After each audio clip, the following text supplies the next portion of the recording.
नमस्कार बच्चों, BSR classes के एक और वीडियो लेक्चर में मैं हूं सागर मिश्रा। इस लेक्चर के माध्यम से हम केमिस्ट्री क्लास 12 का चैप्टर नंबर फर्स्ट, जिसे विलेन के नाम से जानते हैं, इसमें 3 टॉपिक है। पहला द्रव्यमान प्रतिशत, दूसरा आयतन प्रतिशत, तीसरा पार्ट पर मिलियन, जो एग्जाम की दृष्टि से मोस्ट इम्पोर्टेंट हैं और इन पे न्यूमेरिकल भी बनते हैं। ठीक है, तो इन्हें बहुत ही आसान भाषा में आज हम जानेंगे। उससे पहले बच्चों, मैंने कल आप लोगों से कुछ प्रश्न किया था, जिसका मैं आज आपको जवाब देना चाहता हूँ। ठीक है, हमारा प्रश्न ये था कि जो वाहन होते हैं, जो व्हीकल्स होते हैं, उनके जो पहिए होते हैं, उन पहियों में क्या होता है, कौन सा गैस भरा होता है। ठीक है, तो उनके पहियों में जो बच्चों होता है वो नाइट्रोजन भरा होता है। क्या होता है? नाइट्रोजन भरा होता है उनके पहिए में। कार्बन डाइऑक्साइड एक ऐसा गैस है जो कभी भी कहीं भी स्थिर नहीं रह सकता। यदि कार्बन डाइऑक्साइड भर दिया जाएगा तो फट जाएगा। ठीक है, और हमारा दूसरा क्वेश्चन था कि यदि पानी में मिट्टी डाला जाए, यदि पानी में मिट्टी डाला जाए तो क्या विलेन बनेगा या नहीं बनेगा। तो इसका जवाब है बच्चों नो। पानी में मिट्टी डालने से विलेन नहीं बन सकता, क्योंकि विलेन बनने के लिए एक कंडीशन होता है, सॉल्यूशन बनने के लिए एक कंडीशन होता है, जो है कि पूर्ण तरह से घुलना।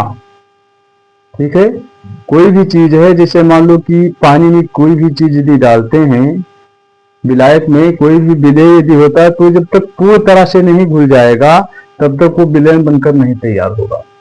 मगर मिट्टी का कंडीशन कुछ ऐसे देखने को मिलता है, यदि हम मिट्टी को पानी में डाल देते हैं तो क्या होता है, जो फैल जाता है उसी में। ठीक है, उसका आयतन मतलब ग्रहण कर लेता है नीचे जाकर, बट वो उसमें घुलता नहीं है पूर्ण तरह। पानी ऊपर हो जाता है और मिट्टी नीचे हो जाता है। तो ये क्या है? विसमांगी मिश्रण है, हेटेरोजेनेसिस मिक्सचर है। ठीक है, इसी वजह से ये कभी विलेन नहीं हो सकता। बच्चों ध्यान में रखना कि विलेन बनने के लिए एक कंडीशन होता है। कंडीशन क्या होता है कि एक या एक से अधिक, मतलब जो भी पदार्थ हो वो पूर्ण तरह से घुला हो। ठीक है, जब संपूर्ण तरह से वो घुलेंगे तभी वो विलेन बनेगा, नहीं तो नहीं बनेगा। चलिए ठीक है, आज हम अपने टॉपिक पर चलते हैं। हमारा पहला टॉपिक है द्रव्यमान प्रतिशत। ठीक है, जिसे कैपिटल W से प्रदर्शित किया जाता है। द्रव्यमान प्रतिशत जिसे कैपिटल W से प्रदर्शित किया जाता है, इसे परिभाषित हम लोग कैसे करते हैं। इसकी परिभाषा, इसकी डेफिनेशन ये है कि किसी घोल में, सॉल्यूशन में, किसी घोल यानी सॉल्यूशन में विलेय का द्रव्यमान कितना। ठीक है, नहीं समझ में आया? मान लो कि कोई सॉल्यूशन है, कोई विलेन है। ठीक है, जिसे मान लो ये कोई पात्र है। बच्चों ध्यान से समझना, ये कोई पात्र है और इस पात्र में जो है ये विलेन भरा हुआ है। अब क्या पता है, ये हमें भी नहीं मालूम क्या भरा है, ये हमें भी नहीं पता है। चलो पानी मान लेते हैं। ये क्या है? इसमें विलेन है और विलायक क्या है, इसमें पानी हमने ले लिया। इधर जो हो जाएगा ये क्या शुद्ध पानी हो जाएगा। क्या है? विलायक।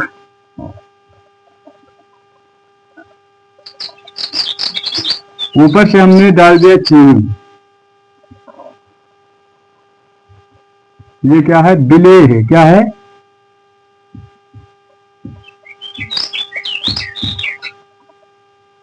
विलेय यानी सोलवेंट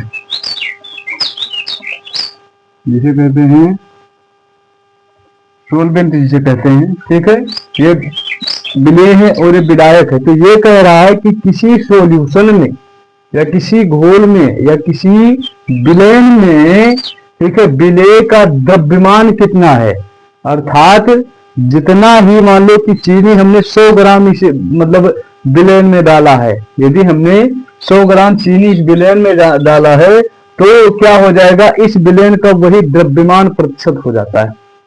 ठीक है, हमने चीनी कितना डाला है, मान लो कि उस विलय क्या है, विलय हमारा चीनी है, इसमें विलायक और बराबर ये दोनों बनकर क्या मतलब मिलकर क्या बना देते हैं, विलयन बनाते हैं ना, यही चीज तो है, यही चीजें तो होती हैं, ये विलयन बनाते हैं। तो क्या कह रहा है कि किसी घोल यानी सॉल्यूशन में विलेय का द्रव्यमान प्रतिशत कितना है। ठीक है, विलेय की द्रव्यमान निकालने की क्षमता को या ज्ञात करने की क्षमता को हम लोग क्या कहेंगे, अर्थात हम लोग कहेंगे द्रव्यमान प्रतिशत। अर्थात विलेय ज्ञात करना हमें, मान लो जैसे 100% चीनी 1 लीटर पानी में घुला है, तो चीनी क्या हो जाएगा, उसका द्रव्यमान प्रतिशत हो जाएगा, 100 ग्राम चीनी उसका द्रव्यमान प्रतिशत हो जाएगा, बात खत्म। ठीक है, दूसरा टॉपिक क्या है, दूसरा कह रहा है, दूसरा टॉपिक कह रहा है मतलब सॉरी इसका सूत्र क्या बनता है, सूत्र इसका बनता है अवयव का द्रव्यमान। अवयव का द्रव्यमान यानी मान लो कोई पदार्थ है, कोई विलयन है, तो उसका द्रव्यमान बराबर क्या होता है, विलयन में उपस्थित अवयव का द्रव्यमान। ठीक है, कोई विलयन है और उसमें विलय कितना उपस्थित है, कोई मतलब पदार्थ है वो कितना उपस्थित है, विलयन में उपस्थित अवयव का द्रव्यमान बटे में क्या चलेगा कि विलयन का कुल भार। विलयन अर्थात मान लो कि 1 लीटर पानी है, ठीक है, 1 लीटर कितना है, एक यहां से देख लो 1, ठीक है, लीटर, 1 लीटर पानी है और 100 ग्राम उसमें हमने चीनी डाल दिया, तो पानी प्लस चीनी, अब दोनों का भार जो होगा वो क्या होगा, विलयन में उपस्थित अवयव का द्रव्यमान, उसके बटे में क्या चलेगा, जितना भी मतलब विलयन होगा, जितने भी विलयन में उपस्थित जो पदार्थ होगा उसकी मात्रा और विलयन का कुल द्रव्यमान, जैसे मान लो कि 1 लीटर पानी प्लस 100 ग्राम चीनी, इसे इन दोनों को क्या करेंगे, डिवाइड करके और गुणे में हम लोग 100 कर देंगे, बात खत्म। उससे 100 से जितना भी आएगा 100 से गुणा कर देंगे।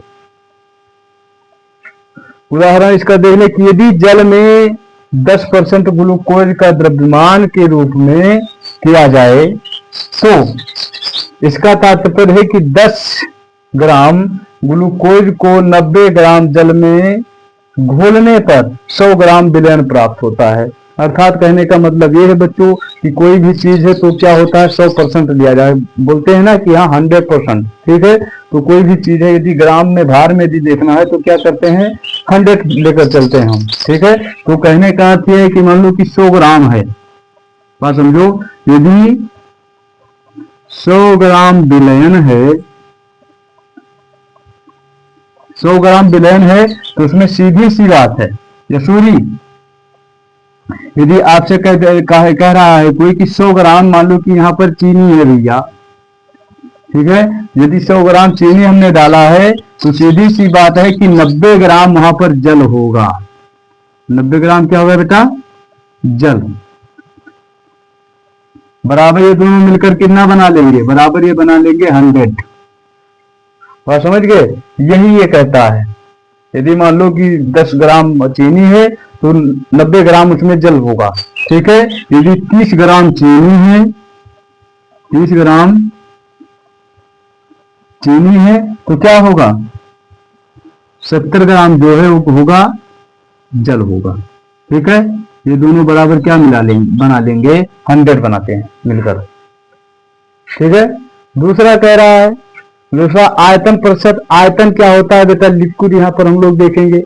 ठीक है, तो लिक्विड यदि हम लोग लिक्विड का आयतन देखते हैं, द्रव का आयतन, इसे आयतन देखने के लिए आयतन आप लोगों को पता होगा कि बी से दर्शाया जाता है। आप लोग क्लास 11 में पढ़े होंगे कि आयतन को हम लोग बी से प्रदर्शित करते हैं।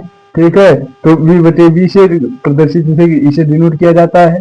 इसका डिफिनेशन देखो क्या है कि जब हम किसी घोल में द्रव का हिस्सा प्रतिशत में निकालते हैं तो उसे आयतन प्रतिशत कहते हैं। सूत्र अवयव का प्रतिशत आयतन, अवयव का कुल आयतन, विलयन का कुल भार गुणे 100। ठीक है, मान लो कि 1 लीटर लिक्विड है कोई चीज, ठीक है, 1 लीटर लिक्विड है, यहां पर देख लेते हैं,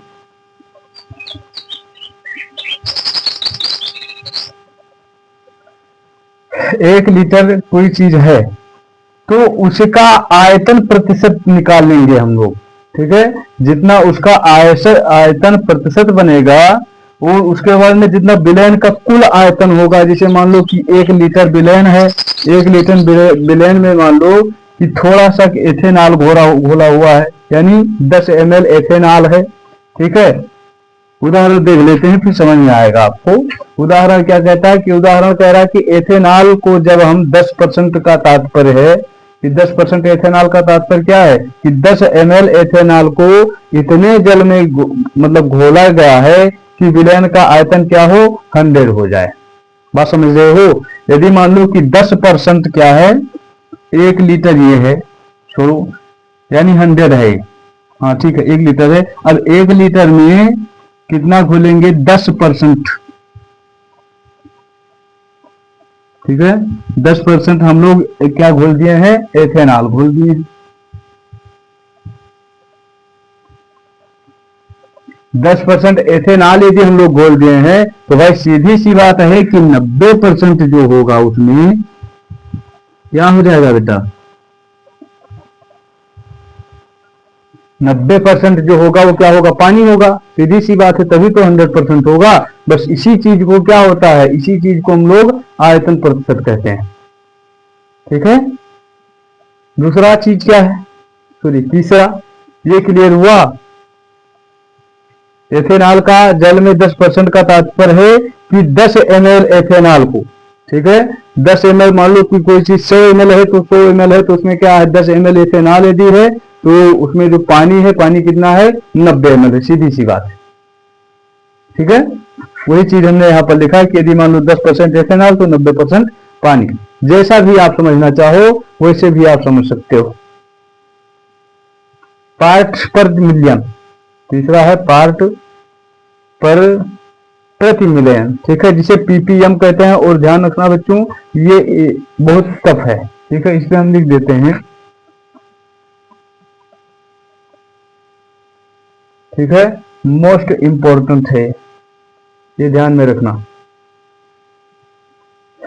क्या है, जब किसी बहुत ही कम मात्रा वाले पदार्थ, जब किसी बहुत ही कम मात्रा वाले पदार्थ की सांद्रता यानी कंसंट्रेशन। अब कंसंट्रेशन क्या होता है, सांद्रता क्या होता है, सांद्रता का मतलब होता है बेटा गाढ़ापन। कंसंट्रेशन मतलब कि कोई चीज कितनी गाढ़ी है। ठीक है, उसे हम लोग कंसंट्रेशन यानी सांद्रता से व्यक्त करते हैं कि कोई चीज मतलब कितना गाढ़ा है, उसकी कंसंट्रेशन, उसकी सांद्रता कितनी है। समझ में आ रहा है। को 10 लाख भागों के सापेक्ष व्यक्त किया जाता है तो उसे पार्ट प्रति मिलियन यानी पीपीएम कहते हैं। इसका सूत्र बच्चों हो जाएगा पार्ट प्रति मिलियन बराबर अवयव के भागों की संख्या। ठीक है, कोई पदार्थ है, कोई अवयव, उसके भाग, एक भाग की संख्या भी बताते हैं, सब स्पष्ट होगा। विलयन में उपस्थित सभी अवयव के कुल भागों की संख्या गुणे 10 के घात 6। ठीक है, 10 के घात 6 का मतलब पहले तो बेटा यहां पर समझ लो थोड़ी चीज। 10 के घाते 6 का मतलब होता है, आप लोगों ने सार्थक अंक पढ़ा होगा फर्स्ट ईयर में। ठीक है, इसका मतलब ये होता है, ये किसके बराबर होता है कि 1 2 3 4 5 6। बात समझ में आ रहा है। इसके कहने का अर्थ ये है कि एक के दाहिने तरफ जो है कितने 6 जीरो लगे हैं। ठीक है, इकाई, दुहाई, सैकड़ा, हजार, 10,000, लाख, 10 लाख। 1 2 3 4 5 6 7, यानी ये क्या होता है, 10 लाख। और समझ गए, 10 के घाते 6 का मतलब क्या होता है कि 10 के पीछे यदि हम लोग 6 जीरो लगाएंगे तो क्या हो जाएगा, 10 लाख हो जाएगा। ठीक है, और यदि यहां पर माइनस होता, यदि यहां पर माइनस होता तो आप लोग कमेंट में बताइएगा कि यहां पर क्या होता। ये प्लस का था तो ये ऐसे बना, यदि माइनस का होता तो कैसे बनता, आप लोग बताएंगे। ठीक है, तो इसके कहने का तात्पर्य क्या है, इसके कहने का तात्पर्य यह है कि मान लो एक बूंद, ठीक है, जैसे मान लो एक बूंद एथेनॉल है, चलो एथेनॉल ही ले लेते हैं हम, या अल्कोहल है, कुछ भी ले लो, अल्कोहल ले लो। एक बूंद यदि अल्कोहल है तो उसमें क्या है, 10 लाख बूंद में, बात समझो, 10 लाख बूंद में क्या कह रहा है, एक बूंद अल्कोहल के भाग की संख्या और उसके बाद में 10 लाखों भाग की संख्या। ठीक है, गुणे में हम लोग क्या करेंगे, 10 के घात 6। पहले हम लोग भाग देंगे, जैसे मान लो एक बूंद अल्कोहल, एक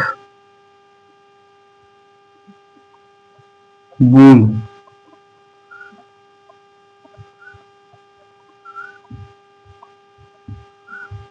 अल्कोहल होगा। ठीक है, और जो बाकी बचेगा, यानी कहने का अर्थ ये है कि 10 लाख है, 99,999 जो बूंद होंगे वो क्या होंगे, जल के होंगे। ठीक है, 99,999 बूंद जो होंगे वो क्या होंगे, जल के होंगे, जल। ठीक है, ये होता है पास्ट प्रतिमिलियन।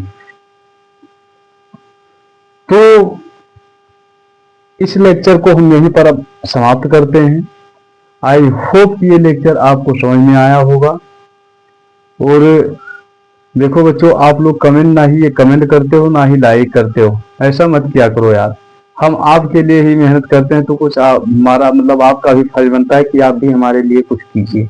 ठीक है, और जरूरी बात बच्चों कि जो चीज हम आपको बता रहे हैं, जब हम हंसते हैं, हम अवसर देते हैं आपको, एक बार इसका स्क्रीनशॉट ले लीजिए। स्क्रीनशॉट लेने के बाद जो है इसका नोट्स जरूर आप बनाइए। एक बार यदि आप नोट्स बनाते हैं तो आपको बोर्ड एग्जाम में बहुत हेल्पफुल होगा, और 1 से 2 बार इसका रिवीजन कीजिए। ठीक है, और हाँ, इसका जो मैंने क्वेश्चन पूछा, इसका कमेंट में आंसर देना मत भूलिएगा। ठीक है, तो मिलते हैं किसी और वीडियो के साथ। Love you, bye bye, take care, जय हिंद, वंदे मातरम।